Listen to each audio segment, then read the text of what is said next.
What's up guys, Reggie here, back again with another video, and thanks for tuning into the channel. Today I've got 5 wide angle camera tips for your LG V30, and these tips, they're good for your V30, your V20, or your G6, or for that matter, any wide angle camera. So let's get into it.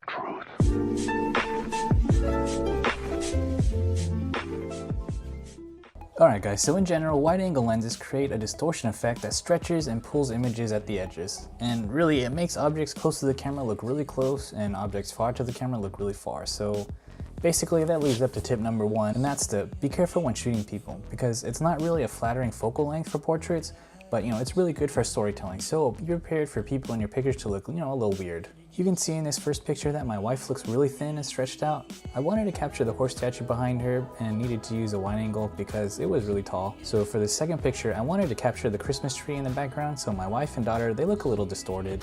However, the intent was to capture them in the scene at the mall with the tree, so I think it does a good job of telling the story. So tip number 2 is to have a subject of focus. You can see in this picture that it was a nice area and there's some foreground elements here with a brush, but there isn't really a focal point to catch the interest of the picture. So here in the next picture, I have a very clear focal point with the sign showing closed for restoration. This actually leads into tip number 3, and that's to don't be afraid to get close. If you want to have a clear and defined focal point, you need to get up close and personal. I was about, let's say, 2 feet away from this sign, so don't be afraid to get up close. Make sure that your focal point is nice and defined right in your wide angle shot. So, in addition to the sign, there's like this area of dry plant life in the background, and there's like a beautiful bay in the back with some clouds. It was a really nice scene. I think this is definitely the strength of the wide angle and its ability to tell a story, with all the elements, the sign and the plants and the background, everything fits together really nicely. So tip number 4 is to create a depth by having multiple objects at varying distances within your shot. So in this picture, I have my focal point, which is a tall building in the background, and there's a few elements with the trees, but it's lacking some character and it's lacking some depth. So in the next picture, I just kind of crouched down by some tall grass and got some foreground elements, and I think that really gave the picture the kind of personality that it was lacking.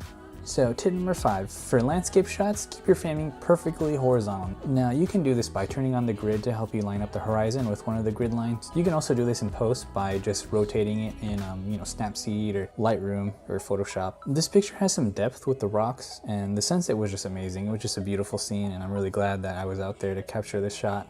So this last picture is kind of where we put everything together. We have a subject of focus with the 2 people watching the sunset. There's some foreground elements with a brush, and you can see that there's a nice level horizon. I love the shot because it captures the story of like these 2 friends. They're enjoying this beautiful sunset together, and they're kind of out enjoying each other's company. The one strong suit of a wide angle shot is its ability to capture the story of your environment. So you have this really wide field of view, and you can capture all these elements to tell the story of what your focus is. And so with that, I hope these tips help you to capture some stories of your own. Feel free to tag me on Twitter at @rurbisto or on Instagram at reginaldoU and share your wide angle shots with me. If you guys like this video, give it a thumbs up. If you want to see more camera tip videos like this, please subscribe. This is Reggie, and I'm signing out. Thanks for watching, guys. Till next time, take care.